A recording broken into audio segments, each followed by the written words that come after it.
Hello students, पिछले video में हमने प्लांट एडेप्टेशंस और हाइड्रोफाइट्स, जनरल अबाउट हाइड्रोफाइट्स कि कौन कौन से तरह के हाइड्रोफाइट्स होते हैं उनके बारे में हमने बात की थी। इस वीडियो में हम अलग मॉर्फोलॉजिकल, एनाटॉमिकल और फिजियोलॉजिकल एडेप्टेशंस ऑफ हाइड्रोफाइट्स के बारे में जानेंगे।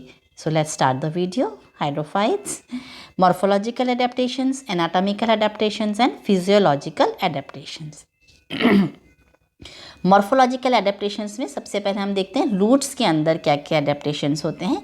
क्योंकि वो पानी के अंदर हैं, प्लांट्स हाइड्रोफाइट्स हैं, इसलिए रूट पुअरली डेवलप्ड, रिड्यूस्ड और एब्सेंट, बिकॉज उनको बहुत ज़्यादा एब्जॉर्ब करने की, रूट्स का काम क्या है, वाटर एब्जॉर्प्शन। तो हाइड्रोफाइट्स हैं, पानी इजीली अवेलेबल है, इसलिए रूट्स क्या होती हैं, बहुत पुअरली डेवलप्ड होती हैं या फिर एब्सेंट होती हैं, होती ही नहीं हैं।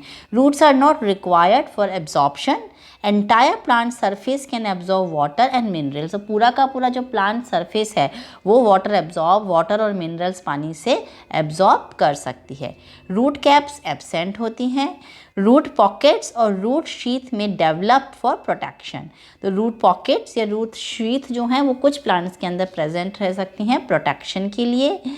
In Joycia repens, two types of roots develops, normal roots and floating roots. जो नॉर्मल रूट्स होती हैं और जो फ्लोटिंग रूट्स होती हैं वो नेगेटिवली जियोट्रॉपिक होती हैं, स्पॉन्जी होती हैं, जो कि हेल्प करती हैं इस प्लांट को फ्लोट करने के लिए। Floating roots keep the plant afloat. जो फ्लोटिंग रूट्स हैं वो प्लांट्स को फ्लोट बायोनेंसी प्रदान करती हैं, उनको फ्लोट होने में सहायता प्रदान करती हैं। अच्छा, अब स्टेम के अंदर क्या अडेप्टेशंस होते हैं। Stem very delicate, usually green in colour, sometimes modified into rhizome और रनर। बिकॉज स्टेम क्या है, क्योंकि ये भी पानी के अंदर प्रेजेंट है, it is not expose too harsh conditions, तो उसके अंदर बहुत क्यूटिकल और बहुत थिक जो टिश्यूज़ हैं वो नहीं पाए जाते, तो बहुत डेलिकेट होता है, ग्रीन कलर का स्टेम होता है। ओके, लीव्स के अंदर क्या क्या चेंजेस होते हैं। In floating plants leaves long, circular, green, thin and smooth. तो लीव्स कैसी होती हैं, लंबी होती हैं, गोलाकार होती हैं, ग्रीन, पतली होती हैं और स्मूथ होती हैं। Upper surface expose to water, lower surface touch water. Upper surface expose to air. यदि फ्लोटिंग है तो अपर सरफेस किसके टच में रहती है, एयर के टच में रहती है, और जो नीचे वाली सरफेस है वो पानी के टच में रहती है। In lotus petiole show indefinite growth, always keep the leaf floating. तो यदि आपने कभी लोटस का प्लांट देखा हो तो जो उसकी पीटियोल है वो लंबी हो जाती है और जिससे कि वो लीफ को फ्लोट करने में हेल्प करती है। Heterophylly present in some plants, morphologically different leaves, इसे कहते हैं हम हीट्रोफिली। तो ये अलग अलग तरह की लीव्स पाई जाती हैं कुछ प्लांट्स के अंदर। क्यों, किस तरह से होती हैं अलग अलग। जो सबमर्ज लीव्स आर लीनियर और रिबन लाइक और हाईली डिसेक्टेड। क्योंकि जो प्लांट है यदि वो सबमर्ज, कुछ जो पोर्शन है प्लांट का वो पानी के नीचे है और कुछ जो प्लांट है वो पानी, फ्लोटिंग लीव्स है। तो जो सबमर्ज लीफ हैं जो पानी के अंदर हैं वो रिबन लाइक होती हैं, पतली होती हैं, लीनियर होती हैं और डिसेक्टेड होती हैं। जबकि जो फ्लोटिंग लीव्स हैं या एरियल लीव्स हैं वो यूजुअली क्या होती हैं, बड़ी होती हैं और सर्कुलर होती हैं। तो इसे हम कहते हैं हीट्रोफिली, मतलब two different types of leaves are present in the same plant. Morphological adaptation, अच्छा लीव्स का ही कंटिन्यूएशन में, leaves of free floating hydrophytes are with smooth waxy surface. Free floating जो हाइड्रोफाइट्स की जो लीव्स होती हैं उसके अंदर स्मूथ वैक्स की सरफेस होती है। Wax coating protects the leaves from chemical and physical injuries, prevent water clogging of stomata. तो जो वैक्स है वो हेल्प करती है प्लांट को इंजरीज, फिजिकल और केमिकल इंजरीज से, और वाटर क्लोगिंग या वाटर यदि स्टोमेटा के अंदर इकट्ठा हो जाए उसको भी वो प्रिवेंट करती हैं। Leaves of Eichhornia with swollen and spongy petiole. Eichhornia जैसा कि आप इस पिक्चर के अंदर देख सकते हैं, इसका जो पीटियोल है वो स्वोलन होता है और स्पॉन्जी होता है। This provide buoyancy, because swollen होएगा तो वो उनको बायोनेंसी प्रोवाइड करता है। Pollination and dispersal of fruits by the help of water. Vegetative reproduction is common method of reproduction. चलिए अब हम बात करते हैं एनाटॉमिकल एडेप्टेशंस की। The anatomical adaptations in hydrophytes are mainly at reduction in protecting structure, increase in aeration, reduction of supporting और mechanical tissues, reduction in vascular tissues. तो protecting structures का रिडक्शन होएगा as compare to the aerial plants, और ज़्यादा से ज़्यादा किसका increase होएगा, एयर टिश्यूज़ का, जो जिससे कि वहाँ पर हवा हो उन टिश्यूज़ के अंदर, जो कि उनको तैरने में या उनको बायोनेंसी प्रदान कर सकें। और मैकेनिकल टिश्यूज़ भी नहीं होंगे, और जो वेस्कुलर टिश्यूज़ हैं उनका भी रोल हाइड्रोफाइट्स में बहुत कम होता है, तो वो भी रिड्यूस्ड हो जाते हैं। तो reduction in protecting structures, cuticle totally absent in submerged plants. तो कौन कौन से प्रोटेक्टिंग स्ट्रक्चर्स हैं जो कि रिड्यूस्ड होते हैं? पहला है क्यूटिकल, जो कि टोटली एब्सेंट होती है। इन एरियल प्लांट्स इट में प्रेजेंट एज थिन लेयर। तो जो सबमर्ज्ड पोर्शन है वहाँ पे क्यूटिकल ऑल टुगेदर एब्सेंट है, पर जो एरियल पार्ट्स हैं हाइड्रोफाइट्स के, वहाँ पर इट में be present in very thin layer, बहुत पतली सी लेयर क्यूटिकल की प्रेजेंट हो सकती है। Epidermis is not the protecting layer. Epidermal cells contain chloroplast. Epidermal cells can absorb water and nutrients, and hypodermis poorly developed cells thin wall। तो जो epidermis है वो भी क्या करती हैं, एपिडर्मल सेल्स भी वाटर और न्यूट्रिएंट्स को एब्जॉर्ब करती हैं, वो ग्रीन कलर की होती हैं, क्लोरोप्लास्ट होता है उनके अंदर। और एपिडर्मिस के नीचे जो हाइपोडर्मल टिश्यूज़ हैं वो भी पुअरली डेवलप्ड होते हैं और उनकी सेल्स बहुत थिन वॉल्ड होती हैं। Now increase in the aeration के लिए इसके अंदर क्या एडेप्टेशंस होते हैं?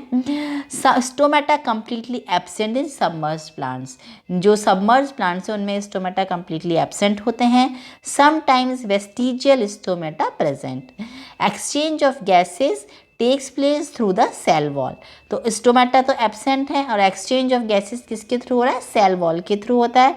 In floating plants stomata confined to the upper epidermis. जो फ्लोटिंग प्लांट्स हैं जिनकी की अपर एपिडर्मिस तो एक्सपोज्ड है एयर पे और लोअर एपिडर्मिस है वाटर से एक्सपोज्ड है, तो जो उनकी ऊपर वाली सरफ अपर एपिडर्मिस है वहाँ पर स्टोमेटा पाए जाते हैं। Aerenchyma well developed in submerged plants. Aerenchyma developed होती है सबमर्ज्ड प्लांट्स के अंदर। Air chambers filled with respiratory gases and moisture. तो ये आप पिक्चर में देख सकते हैं, ये मतलब एरेनकाइमा का क्या मतलब है? बड़े बड़े एयर चेम्बर्स होते हैं जहाँ पर कि एयर भरी रहती है और वो उनको फ्लोट करने में भी हेल्प करते हैं। Then reduction of supporting or mechanical tissues. Mechanical tissues absent or poorly developed. Thick walled sclerenchymeter cells totally absent. Main function of root is to anchor in the soil. Anchor in the soil. Roots का main function क्या होता है कि जो rooted submerged plants हैं, rooted floating plants हैं, उनको वो roots उनको soil से चिपकाने में या सॉइल में उनको पकड़ बनाने में हेल्प करती हैं। In Nymphaea special type of star shaped lignified cells asterosclereids present which will provide mechanical support. जैसे कि यहाँ नीचे पिक्चर में देख सकते हैं ना, स्टार शेप्ड लिग्निफाइड सेल्स है जिसको हम कहते हैं एस्टेरोस्क्लेरीज, जो कि निम्फिया के अंदर पाई जाती हैं। आप इस दूसरे पिक्चर में भी देख सकते हैं, और ये इनको मैकेनिकल सपोर्ट प्रोवाइड करती हैं। अब reduction in the vascular tissues. Vascular elements poorly developed होते हैं। Absorption of water and minerals takes place to the cell surface, क्योंकि वेस्क्यूलर टिश्यूज़ की ज़्यादा ज़रूरत नहीं होती और जो भी सेल सरफेस हैं वो ही अपने आप ही मिनरल्स और वाटर को एब्जॉर्ब कर लेते हैं। Little need of conduction tissues, इसलिए कंडक्शन टिश्यूज़ की बहुत ज़्यादा ज़रूरत नहीं होती कि वो नीचे जैसे बाकी लैंड प्लांट्स के अंदर होता है ना कि रूट्स एब्जॉर्ब करती हैं और पानी को ऊपर तक ले जाती हैं, तो यहाँ पर उनको हाइड्रोफाइट्स को इस तरह के कंडक्शन की ज़रूरत नहीं होती है। Reduction in the vascular tissues के अंदर xylem highly reduced, usually xylem represented by few tracheids, sometimes xylem not at all developed, phloem usually ill developed, sometimes well developed. तो जो जाइलम टिश्यूज़ हैं वो तो बिल्कुल भी डेवलप नहीं होते हैं और they are represented by the few tracheids. Okay, phloem usually, phloem जो है वो भी इल डेवलप्ड होती है और कई बार वेल डेवलप्ड होती है। Vascular bundles arrange towards the centre, secondary growth क्या है? एब्सेंट होती है। अब फिजियोलॉजिकल एडेप्टेशंस क्या होते हैं ये देखते हैं हम। Low osmotic concentration of cell sap. Low osmotic concentration होती है सेल सैप की। Osmotic concentration is equal or slightly higher to that of water. Okay, osmotic concentration is equal or slightly higher to that of water. जो osmotic concentration है in sales की वो या तो equal होती है या स्लाइटली हायर होती है। यदि बहुत ज़्यादा क्या अदरवाइज क्या हो जाएगा, एक्सॉस्मोसिस हो जाएगा या एंडोस्मोसिस हो जाएगा और प्लांट सर्वाइव नहीं कर पाएगा। Water is absorb by entire plant surface, nutrients are absorb by entire plant surface, gaseous exchange takes place through the entire plant surface. तो जो पूरी की पूरी प्लांट सरफेस है वो इन सारे काम के अंदर इन्वॉल्व रहती है। Oxygen produced by the photosynthesis is retained in the air cavities. जो फोटोसिंथेसिस से एयर प्रोड्यूस हो रही है वो कहाँ, उनके जो एयर चैम्बर्स बने हैं वहाँ पर वो इकट्ठी रहती है। This oxygen is utilized when required. Transpiration absent in submerge plants. Transpiration की ज़रूरत ही नहीं होती तो ट्रांसपिरेशन नहीं होता है। Emerge plants and floating plants have excessive transpiration. Mucilage sales produce mucilage.